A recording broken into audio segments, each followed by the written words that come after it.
So can you give him that gem that you talked about with Dave real quick when we wrap up about consistency? Oh, consistency. Yeah. So I was on live with Dave Shands yesterday. Shout out to Dave Shands. He's on EYO Network. He has one of the top business podcasts in the world, Social Proof Podcast. Make sure you check it out. So he was asking me what is the big deal? Like what separates a failing podcast from a successful podcast? And I told him that I think consistency is the biggest thing. And that's not just podcasting, that's just anything, but consistency. And I used him as an example because when we met Dave Shands, me and Troy, he had a podcast.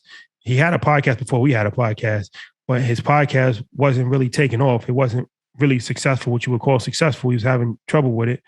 And I remember Troy asked him, well, how often are you doing your podcast? And he was like, I do it every, once every couple of weeks, once a month, 2 times a month. It really depends.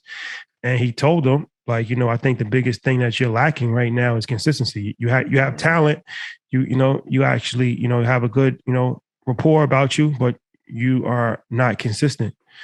And he took that and now he does 2 podcasts actually every week. And the rest is history. So consistency.